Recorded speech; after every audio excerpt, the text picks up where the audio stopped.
Tes 1 2 3.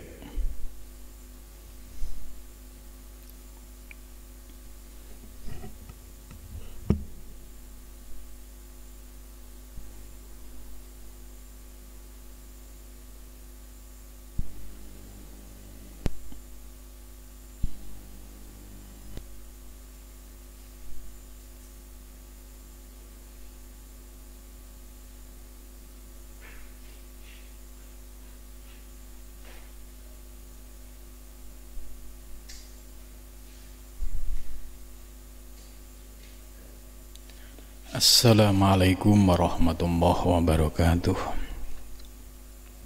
Ila khundurdi Nabil Mustafa Rasulillah sallallahu alaihi wasallam wa ala ikhwanihi minal anbiya wal mursalin wal awliya wa syuhada wa syolikin wal malaikatil muqarrabin, khususan musannif handal kitab Syekh Abdul Qadir Al-Jailani, wa khususan man ajajani handal kitab Syekh Fadil Al-Jailani wa masyayikihim, wa khususan masyayihim wa khususan nasadnya wa khususan laumul fatihah.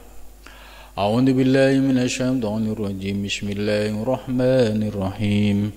Alhamdulillahi rabbil alamin arrahmanir rahim maliki yaumiddin. Iyyaka na'budu wa iyyaka nasta'in ihdinas siratal mustaqim siratal ladzina an'amta 'alaihim ghairil maghdubi 'alaihim waladdallin.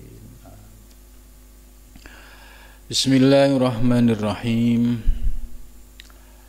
Alhamdulillahilladzi allamani bi ulumil ulama'il muwahhidin wal muhaqqiqin wa arsadani ila tariqim mustaqim. Wassalatu wassalamu ala sayyidil wujud wal arwah nabiyyina Muhammad sallallahu alaihi wasallam alladzi jaa bisyari'ah wa tariqah wal haqiqah wal ma'rifah wa ala alihi wa sahbihi ajma'in, amma ba'du. Subhanaka la ilma lana illa ma 'allamtana innaka antal alimul hakim. La haula wa la quwata illa billahil aliyyil azim. Rabbi shrah li sadri wa yassir li amri wahlul 'uqdatam min lisani yafqahu qawli, amin ya rabbal alamin.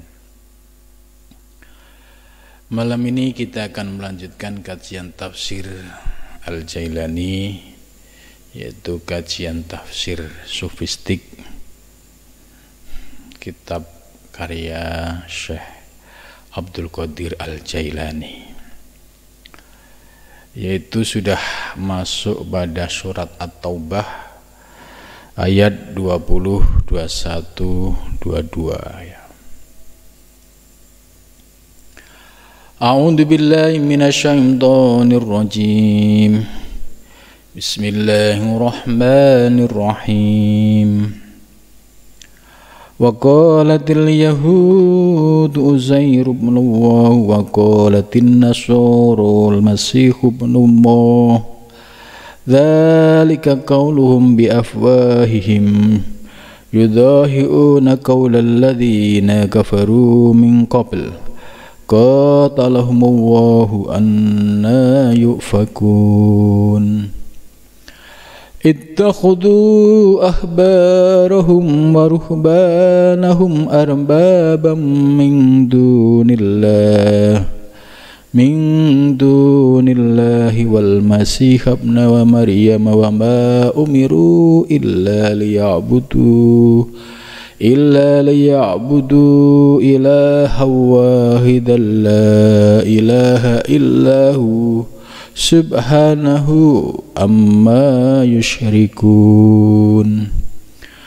Yuriduna an yutfi'u nurallahi bi afwahihim wa ya'ballahu illa an yutimma nurahu walau karihal kafirun.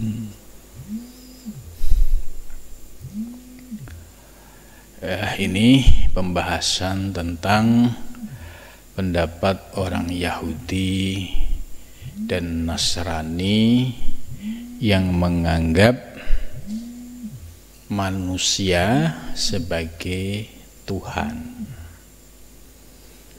Waqalat, dan berkata siapa al-Yahudu, ya orang-orang Yahudi, Uzair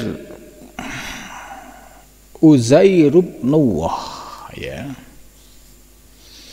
Uzair bermula Uzair ibnu Wahi, itu anak Tuhan, anak Allah. Nah, ini yang disebut dengan munculnya penyimpangan-penyimpangan dalam agama terdahulu. Zaman Nabi Musa alaihissalam, ya, kalimah syahadat tauhidnya sama, la ilaha illallah atau asyhadu alla ilaha illallah. Namun setelah Nabi Musa wafat, ya, kemudian setelah beberapa generasi muncullah sosok Uzair. Uzair ini ya seorang laki-laki yang memiliki hafalan terhadap kitab-kitab terdahulu seperti ya Zabur, ya Taurat, ya. Itu Uzair ini hafal. Karena mereka hafal, ya, memiliki kecerdasan, kemudian muncullah kultus individu menganggap Uzair ini sebagai anak Allah. Nah, ini yang disebut mulai muncul penyimpangan yang awalnya syahadatnya tetap asyhadu alla ilaha illallah, bahwa kami bersaksi tidak ada Tuhan selain Allah. Kemudian mulai muncul penyimpangan Uzair ibn Allah. Uzair dianggap sebagai putra Allah, ya. Ini terjadi pada pengikut agama Yahudi.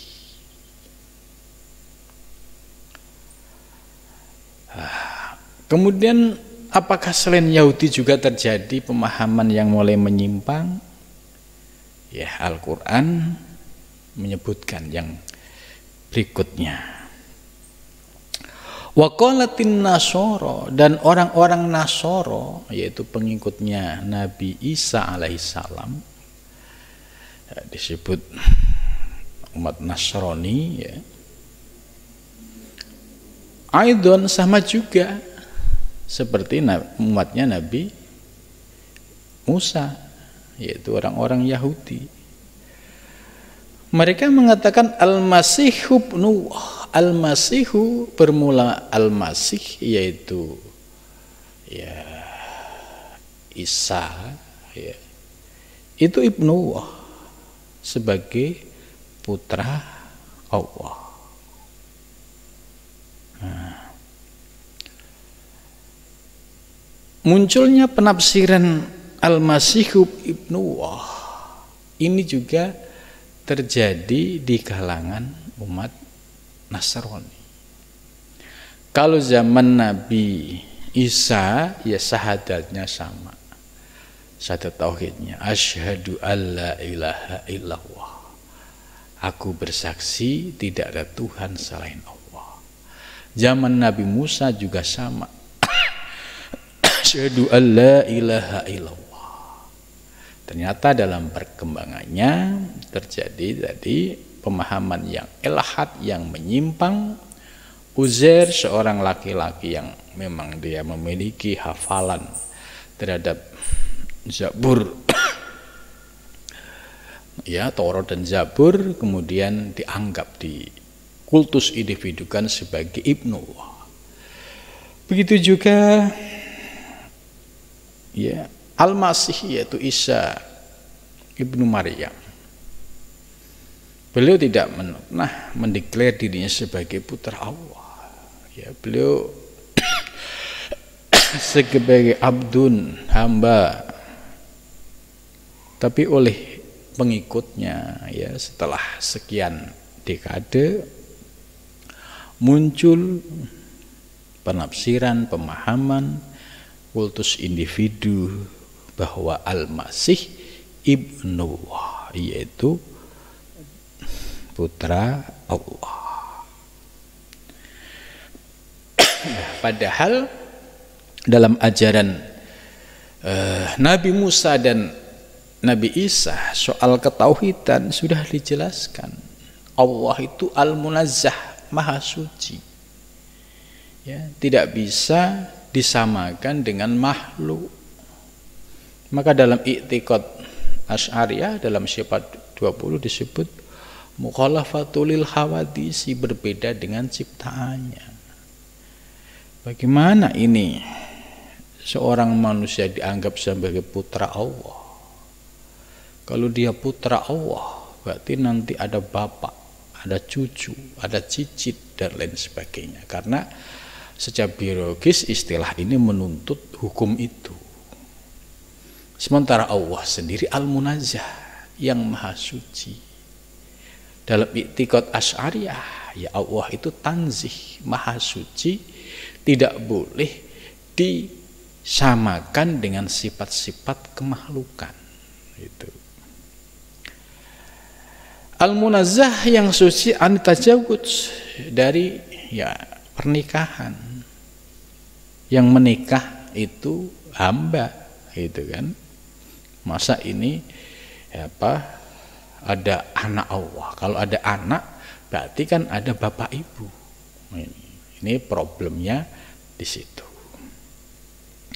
Wal abwad wal bunuat, dan Allah juga Maha Suci dari segala hal yang terkait dengan abwad. Abwad itu terkait dengan sifat, ya, bapak. Kalau ada bapak berarti ada kakek, ya, ada canggah dan seterusnya.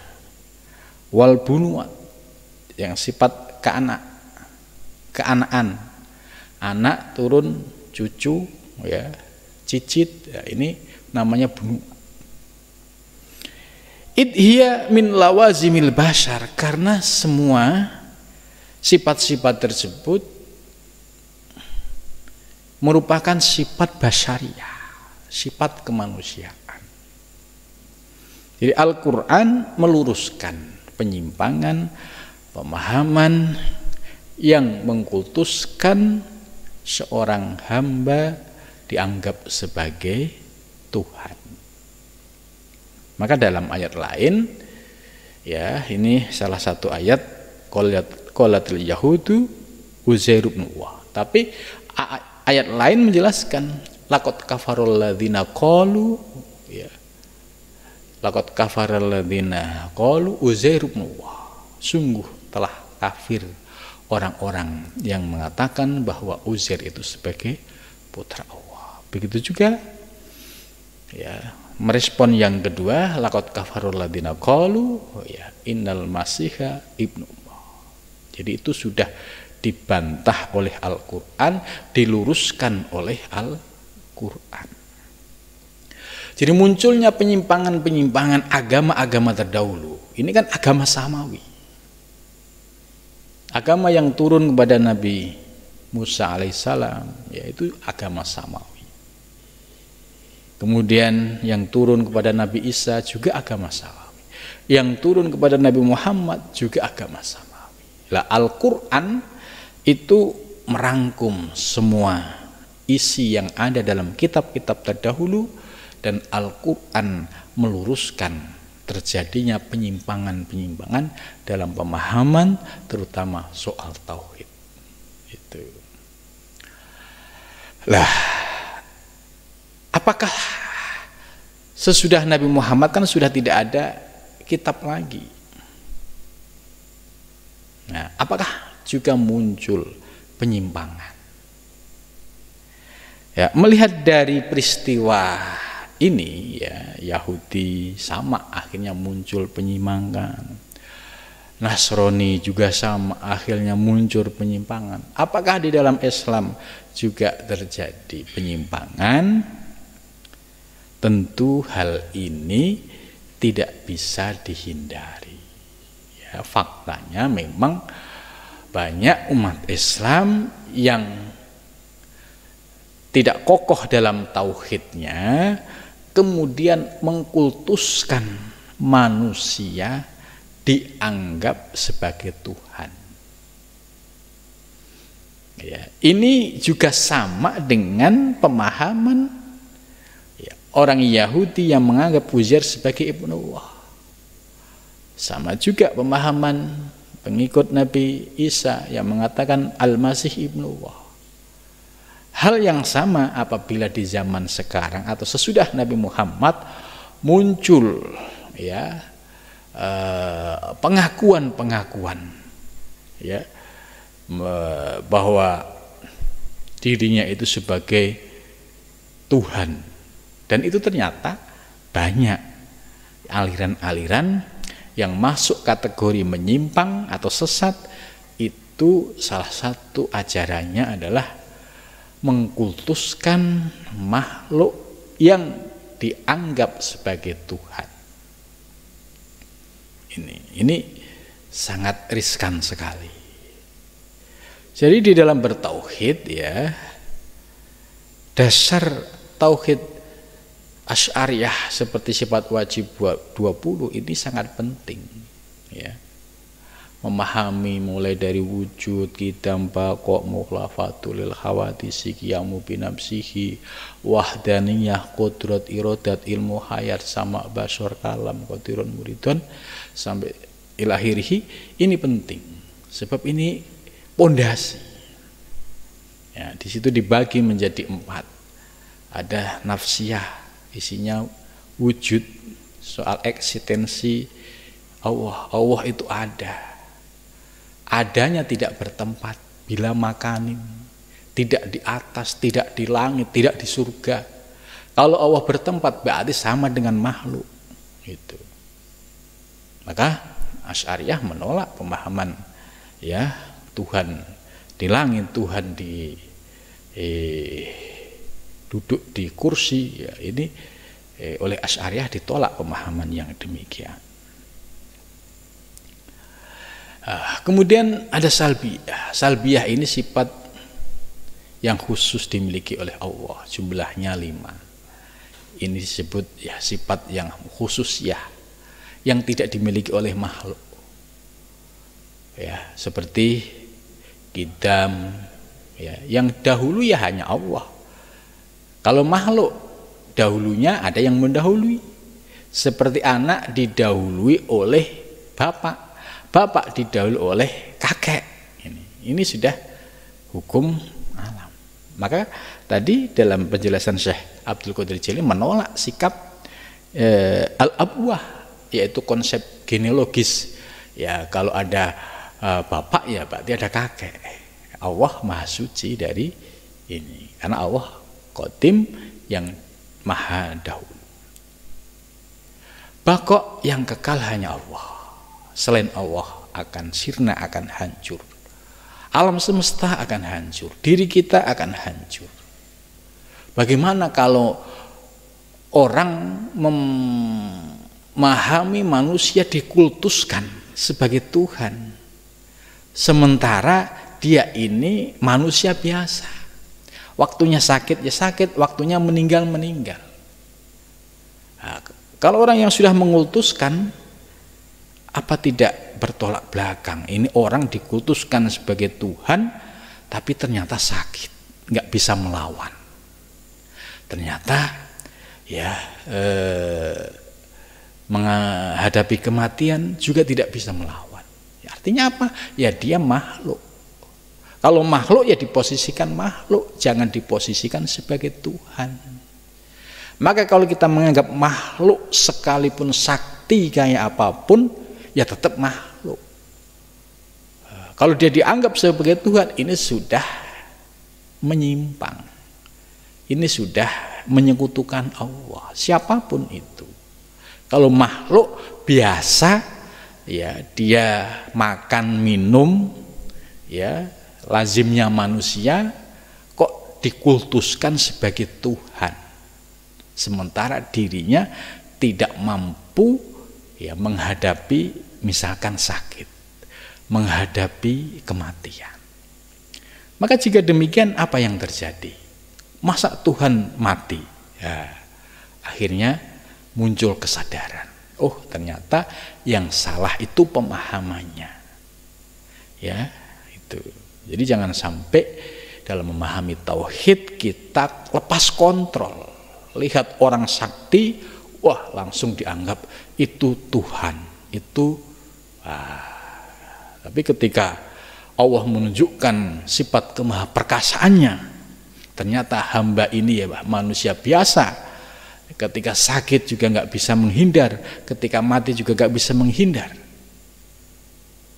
Ya, barulah muncul kesadaran, oh yang maha perkasa hanya Allah, ya yang maha kuasa hanya Allah. Itu. Jadi orang-orang yang mengkultuskan makhluk ini juga terjadi pada zaman sekarang.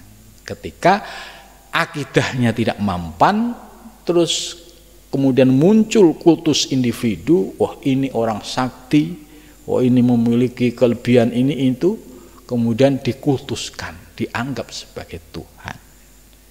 Ini namanya sudah menyimpang dari akidah Islam, siapapun itu. Ya, karena Al-Quran memberikan gambaran tentang fenomena yang terjadi pada pengikutnya Nabi Musa, yaitu Yahudi, sudah dijelaskan di sini. Begitu juga pengikutnya Nabi Isa alaihissalam yang menganggap Al-Masih sebagai.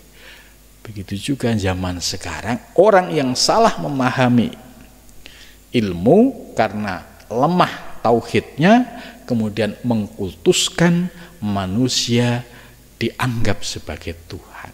Ini yang salah kaprah. Ini disebut ilhad, menyimpang ya dari ajaran Islam. Maka wajib diluruskan, wajib dikembalikan pada ajaran yang murni, yang semula, ya. Itu. Kemudian selanjutnya, dzalika qauluhum bi afwahihim. Ini lanjutan ayat berikutnya.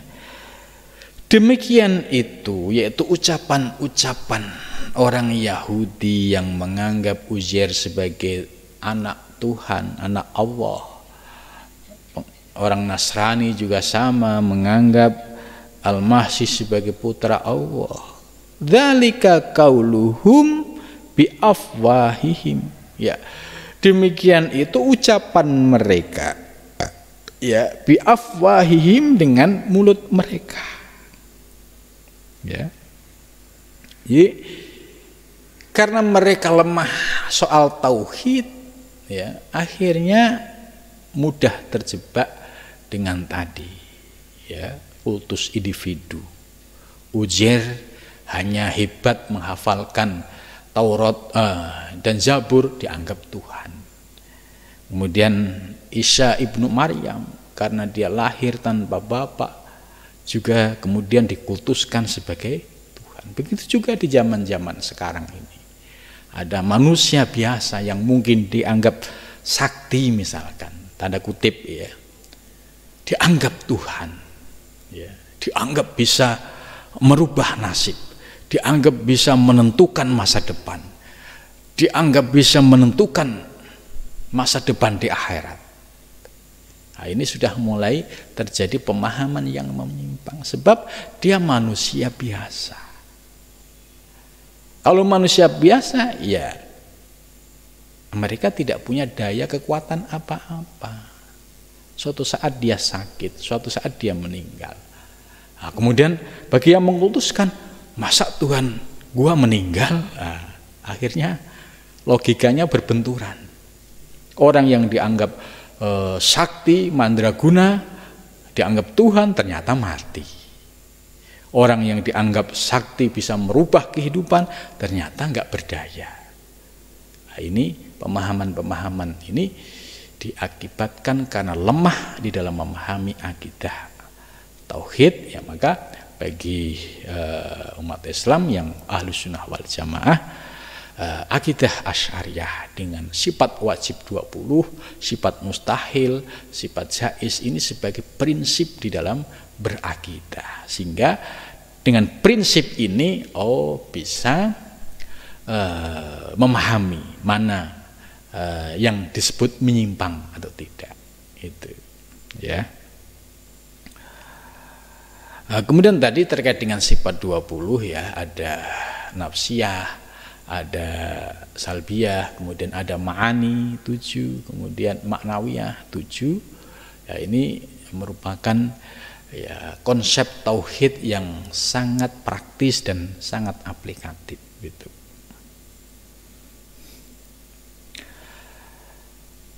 Kemudian ayat ini tadi menjelaskan dzalika qaulum bi afwahihim, itu ucapan mereka ya, ucapan yang tidak memiliki basic argumentasi ya. Dasar Qur'annya lemah, hadisnya lemah ya. Kemudian dia hanya terbawa cerita-cerita mistik, kemudian ikut terseret, akhirnya menganggap wah dia manusia yang ya diposisikan sebagai Tuhan gitu. Nah, penyimpangan ini terjadi di zaman sekarang. Kenapa? Karena orang-orang yang akidahnya lemah, pemahaman tauhidnya lemah, ya ketika melihat fenomena ini pasti mudah terseret. Akhirnya menuhankan, meminta sesuatu bukan kepada Allah tapi kepada makhluk. Padahal makhluk ini makhluk biasa yang tidak punya daya kekuatan apa-apa. Yudhahiuna, mereka meniru qaulal ladzina kafaru, ucapan orang-orang yang kafir, wa asyraku, dan mereka menyekutukan Allah min qablu, dari zaman-zaman terdahulu. Ya, jadi orang Majusi ya yang menyembah api, dan juga termasuk orang paganisme ya, orang-orang menyembah berhala ya. Ini termasuk ya orang yang memiliki pemahaman yang menyimpang soal ketuhanan. Orang Majusi melihat matahari ya, kemudian dianggap sebagai, disembah sebagai Tuhan, diminta-minta. Padahal matahari ini makhluk ciptaan Allah.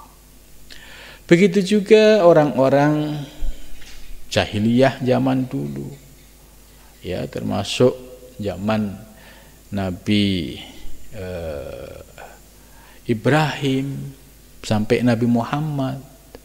Orang-orang memahami ketuhanan ya dengan cara tidak tepat. Mereka membuat yaitu berhala-berhala, kemudian berhala ini dianggap sebagai Tuhan. Padahal berhala ini bikinan manusia, kemudian dikultuskan sebagai Tuhan. Nah, ini yang disebut dengan qaulal ladzina kafaru wa asyraku min qablu.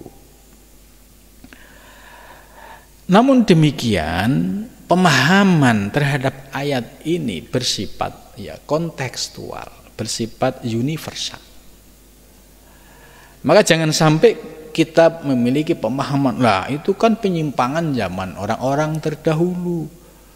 Terus setelah kita adanya Islam, ya kita sudah lurus, sudah kembali kepada tauhid. Ya, itu benar. Tapi munculnya kelompok-kelompok yang memiliki kesalahan pemahaman soal tauhid juga terjadi di mana-mana, yang mengkultuskan manusia biasa sebagai Tuhan, bahkan ya benar-benar dianggap sebagai Tuhan. Ya, saking berlebih-lebihannya ini. Padahal ya ketika sakit meninggal ya logika mereka baru tersadarkan. Oh, masa Tuhanku meninggal? Nggak mungkin Tuhan kok meninggal. Berarti dia sesungguhnya hamba biasa. Itu. Qatalahumullah. Ya, qatalahum ini yang harus dipahami. Qatala secara tekstual itu artinya membunuh. Ya. Tapi Syekh Abdul Qadir Jailani dalam memahami qatala tidak tekstual. Qatala telah membunuh kepada mereka. Siapa Allahu Allah, ya. Syekh Abdul Qadir Jailani menafsirkan ai ahlakahum. Jadi qatala bimakna ahlaka. Artinya bahwa mereka dihancurkan oleh Allah Subhanahu wa taala. Kalau orang-orang Yahudi yang mengatakan Uzair ibnu Allah, orang Nasrani mengatakan Al-Masih, diluruskan oleh Al-Qur'an. Ya, yaitu bunyinya laqad kafaral ladzina qalu Uzair ibnu Allah. Laqad kafarul ladzina qalu innal masiha ibnu Allah. Ini diluruskan oleh Al-Qur'an. Nah, bagaimana zaman sekarang ini kalau ada muncul kelompok-kelompok yang menuhankan makhluk, menuhankan manusia? Ya, mereka harus diluruskan pemahamannya. Sebab pemahaman yang tidak bisa membedakan antara makhluk dengan Allah yang maha suci, ya, terjadi campur aduk, ilahan. Ini yang bahaya. Masa manusia dianggap sebagai Tuhan, sementara manusia yang dianggap sebagai Tuhan ini ya nggak bisa lepas dari takdir Allah. Kalau dianggap sebagai Tuhan ya harus punya sifat kuasa dong. Gitu. Jangan sampai dia dianggap Tuhan ternyata nggak berdaya, nggak punya kekuatan apa-apa. Itu. Nah, menyadarkan orang-orang yang salah paham ini ya bisa dengan argumentasi ya akliyah, rasional, tapi tetap berpegang pada akidah Asy'ariyah, terutama ya, sifat wajib 20 ini ya. Nah, hal ini pernah terjadi ya zaman Syekh Siti Jenar dulu ya. Itu kan juga sama. Banyak sekali murid-murid Syekh Siti Jenar yang mengkultuskan ya Syekh Siti Jenar itu sebagai Tuhan. Tidak hanya sebatas itu, bahkan ada murid-muridnya yang menganggap dirinya itu sebagai Tuhan gitu. Ya, menyebut dirinya itu sebagai Allah. Itu ada di dalam dokumen di Serat Centini ya, salah satu buku ensiklopedia kesusastraan Jawa ya.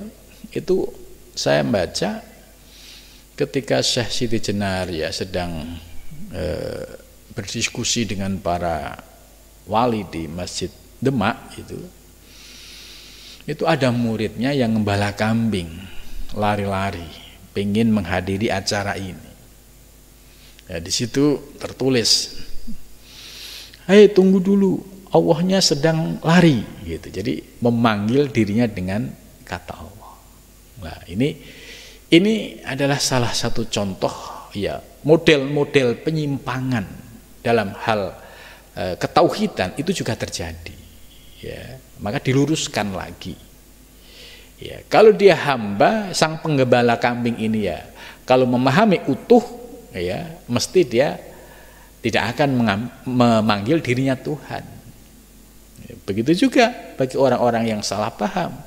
Gurunya yang manusia biasa, waktu kalau nggak makan ya lapar, kalau nggak minum ya haus, nggak punya duit ya sama, ya waktunya kencing ya kencing, BAB ya BAB, tapi dikultuskan sebagai Tuhan.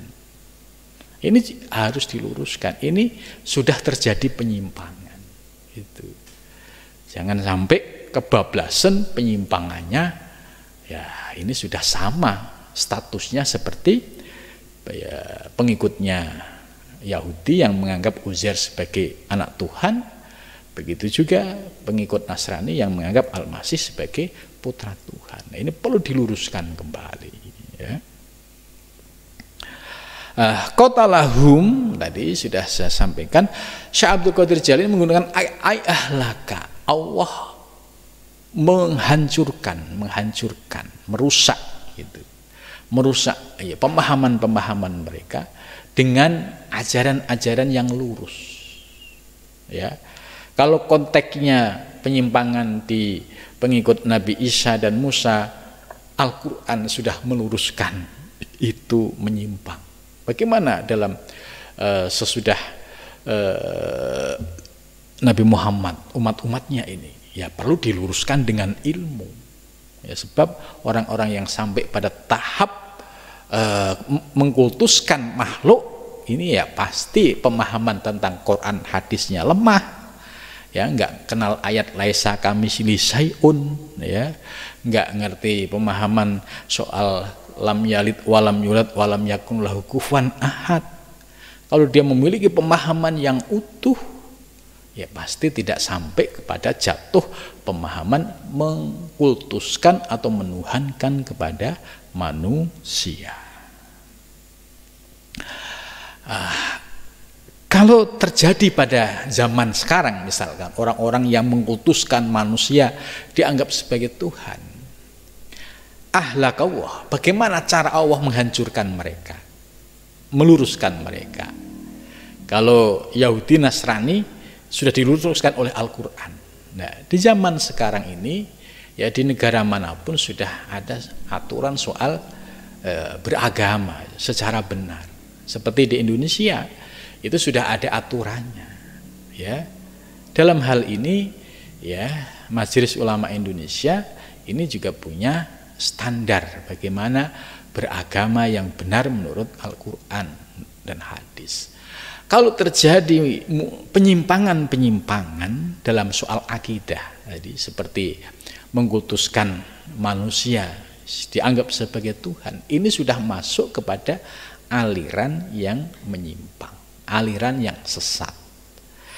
Kalau aliran sesat ini, ya, itu pasti akan meresahkan masyarakat.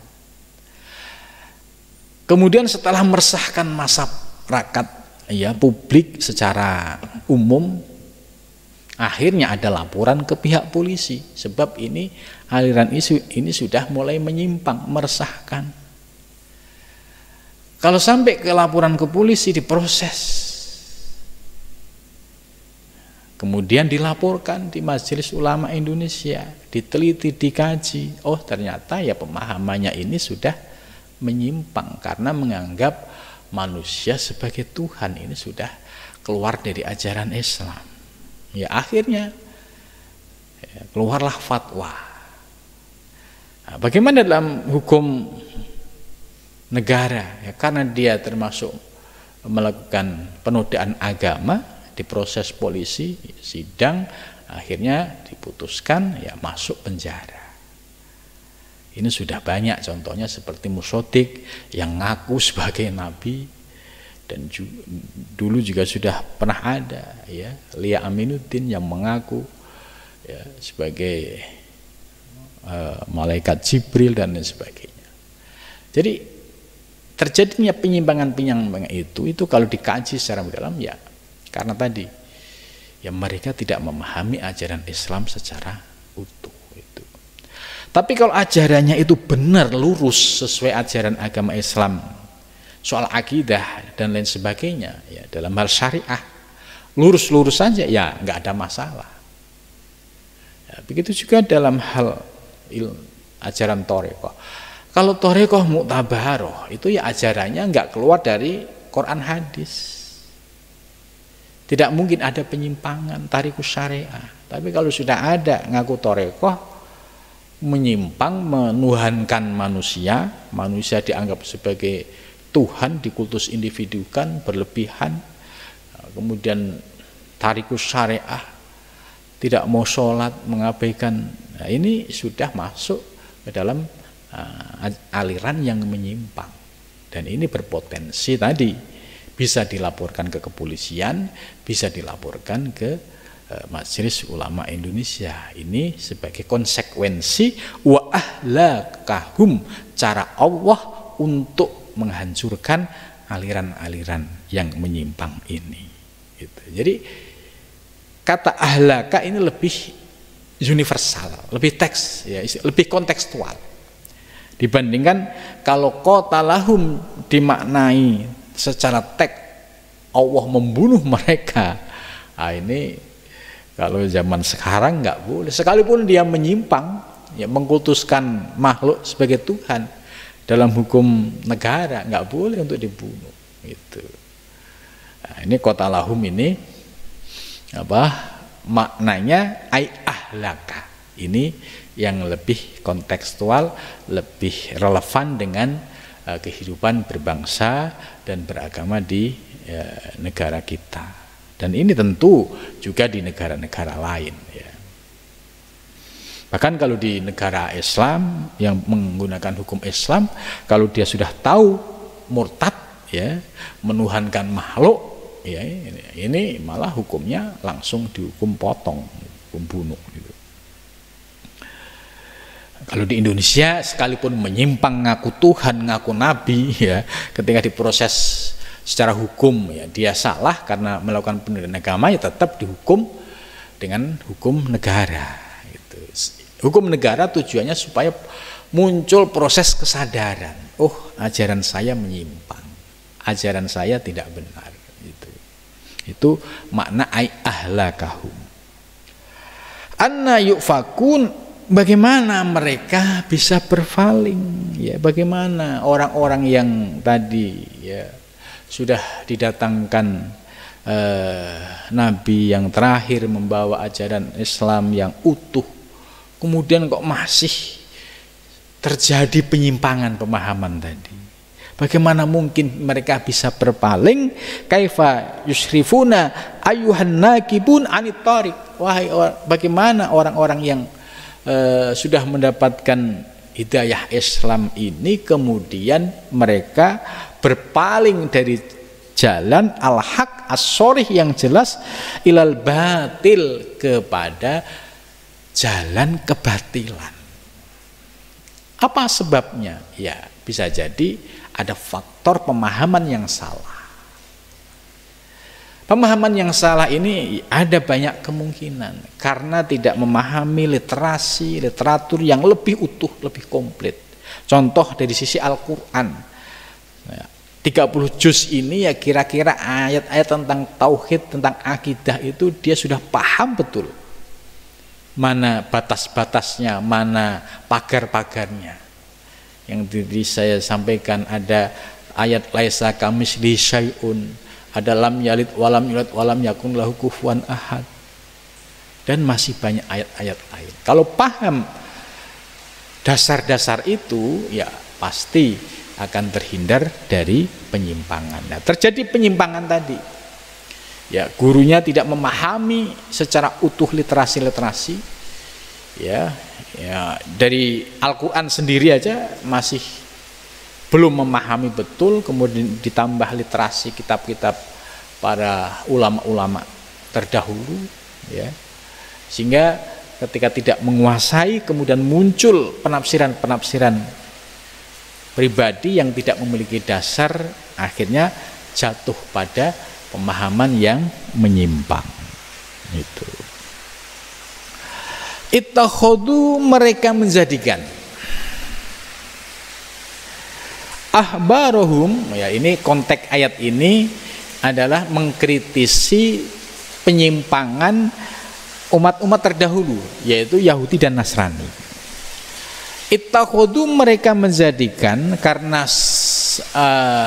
faktor jahlihim min farti jahlihim, karena faktor kebodohan tadi, tidak memahami ayat-ayat Al-Quran secara utuh. Kalau zaman sekarang, kalau zaman dulu tidak memahami ajaran Nabi Musa yang seutuhnya, tidak memahami ajaran Nabi Isa yang seutuhnya, karena min farti jalihim, ya, karena kebodohan mereka, ya.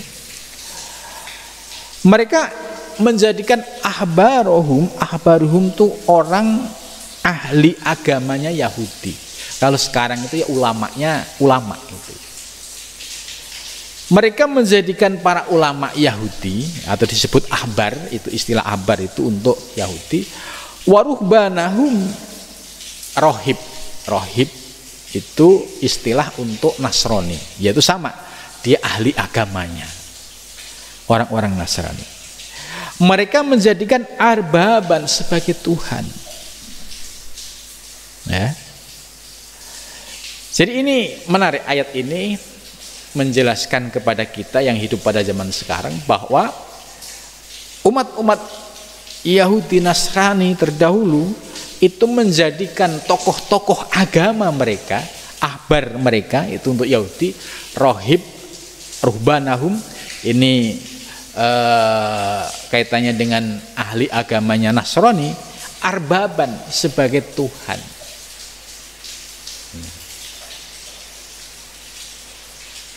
Min dunillah, dari selain Allah. Seolah-olah orang yang ahli agama ya di Yahudi dan Nasrani ini seolah-olah memiliki kekuatan selain Allah. Misalkan dia mampu menyembuhkan penyakit ya tanpa merasa mendapatkan pertolongan dari Allah. Jadi seolah-olah dia punya kuasa, punya kemampuan. Ya. Ini terjadi pada umatnya Nabi Musa dan Isa. Terus pertanyaannya, apakah ayat ini juga tidak berlaku bagi umat Islam? Ternyata umat Islam juga banyak menjadikan, kalau ahbar itu istilah Yahudi, ruhban itu istilah Nasrani, kalau istilah Islam ya ulama tadi. Ulama ini disebut sebagai arbaban. Jadi kita akan sama seperti orang Yahudi dan Nasrani ketika akidah kita sudah bergeser memposisikan ulama ini sebagai Tuhan, memposisikan kiai ajengan sebagai Tuhan. Ya tadi berawal dari kultus individu kemudian dituhankan, min dunillah, dari selain Allah, seolah-olah punya kekuatan mutlak. Ya, ini yang berbahaya. Jadi ayat ini memberikan pencerahan kepada kita bahwa orang Yahudi ya menganggap ulamanya sebagai Tuhan, orang Nasrani juga sama, umat Islam juga sama kalau memiliki pemahaman bahwa ulama-ulama mereka dianggap sebagai Tuhan min dunillah. Ini istilahnya kritik keras Al-Quran terhadap orang yang mengkultuskan manusia, mengkultuskan makhluk, sekalipun dia berilmu, kemudian arbaban dianggap sebagai Tuhan, kemudian min dunillah, dari selain Allah. Nah, di sini harus kita bisa bersikap proporsional. Kalau kita punya seorang guru yang alim alamah, kita cium tangan, takdim, taslim. Ini sebagai sikap adab seorang mukmin, ya. Adab seorang santri, ya, cium tangan, ya hormat itu. Kalau akidahnya kuat, ya memposisikan gurunya tetap sebagai manusia biasa. Tapi beliau berilmu, ya, mengajari kita, kita wajib takdim, ya, adab kita sebagai murid harus takdim, menghormati, memuliakan, cium tangan, ini penghormatan, bukan mengkultuskan. Yang tidak boleh adalah menjadikan arbaban sebagai Tuhan. Nah, ini yang perlu diwaspadai. Kalau sampai hati kita bergeser sedikit mengkultuskan ya seorang ulama sebagai Tuhan min dunillah, ini hukumnya sama dengan pengikut Yahudi dan Nasrani.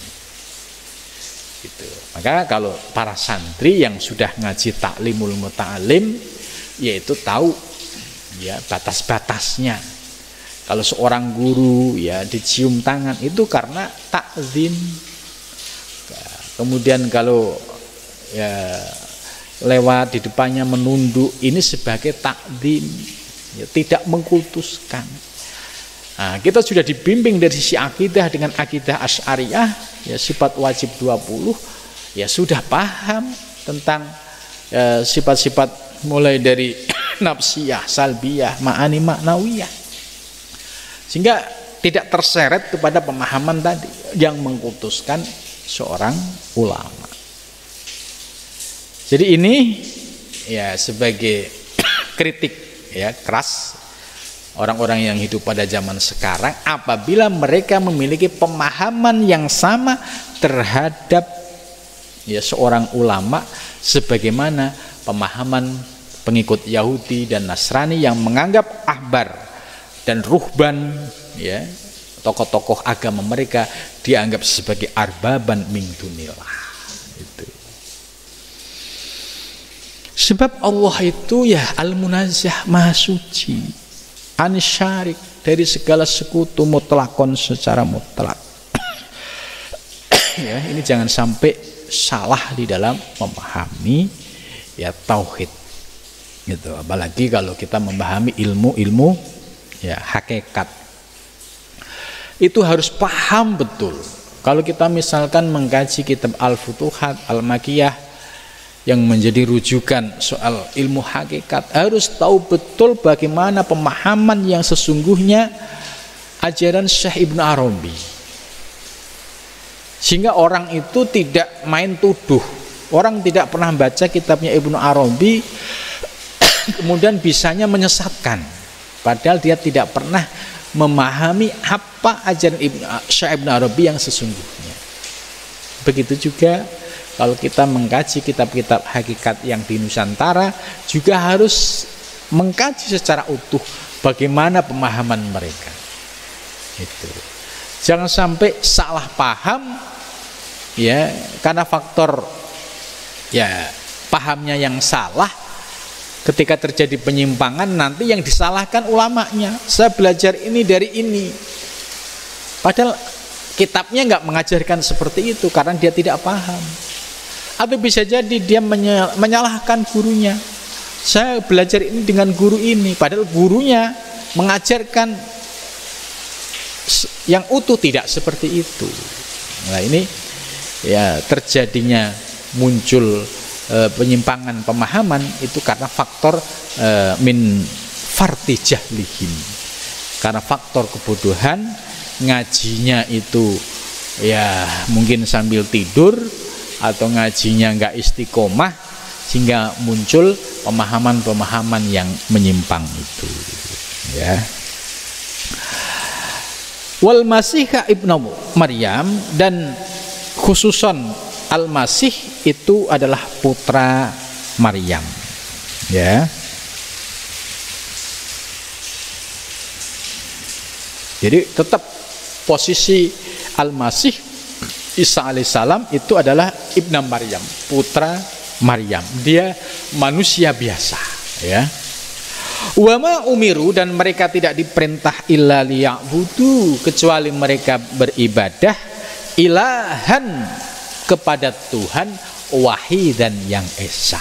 Jadi mereka tidak diperintah kecuali beribadah kepada Tuhan yang esa. Artinya kembali kepada ajaran tauhid yang murni, yang tidak menuhankan manusia, yang tidak mengkultuskan manusia. La ilaha illahu, tidak ada Tuhan kecuali Dia ya, kecuali Dia. Dia siapa? Ya Allah yang mengatur alam semesta, Allah yang al-munazzah, yang maha suci ya, Allah yang laisa kamisli syai'un, Allah lam yalid walam yulad walam yakun lahu kufuwan ahad. Subhanahu, maha suci Allah, amma yusyrikun, dari segala sesuatu yang mereka telah melakukan kesyirikan. Ya, jadi inilah ya ayat yang memberikan pencerahan kepada kita. Ini sungguh luar biasa. Jadi ayat ini memberikan referensi terjadinya penyimpangan pada umat Yahudi dan Nasrani, tapi jangan kita lantas tidak mau mengkoreksi diri atau tidak mau memahami ayat ini. Sesungguhnya ini juga kritik buat kita, buat umat di zaman sekarang. Apabila kita menuhankan, mengkultuskan makhluk, ya, atau tadi menuhankan ulama, ya, dijadikan sebagai arbaban min dunillah, ini juga sama dengan pemahaman Yahudi dan Nasrani. Ya, maka di pesantren itu diajarkan kitab adab seorang murid terhadap guru, yaitu dalam konteks adab lahir batin, terpisah dengan soal tadi akidah. Kalau akidah ya tetap asyhadu alla ilaha illallah. Tapi terkait dengan hubungan guru murid, ya sikap seorang murid ya harus adab, harus takdim, harus memuliakan dengan guru. Ini sebagai adab, ya. Jangan sampai tergelincir sedikit menuhankan. Ini pesan penting dari ayat ini. Kalau kita tergelincir kepada menuhankan guru, sama dengan orang Yahudi menuhankan ahbar mereka, orang Nasrani menuhankan rahib mereka. Mudah-mudahan kita termasuk ya diberikan pemahaman akidah yang lurus, sehingga kita terhindar dari melakukan pemahaman yang ilhad, yang menyimpang. Kemudian selanjutnya yuridullah ayyudfi'u nurallah bi afwahihim wa ya'ballahu illa ayyutimma nurahu walau karihal kafirun. Ini akan kita bahas pada minggu yang akan datang. Mudah-mudahan pengajian malam ini bisa memberikan pemahaman kepada kita, pencerahan kepada kita, sehingga kita bisa berakidah secara lurus, tidak ada kesirikan di dalamnya, dan terhindar dari mengkultuskan dan menuhankan makhluk. Amin ya rabbal alamin. Assalamualaikum warahmatullahi wabarakatuh.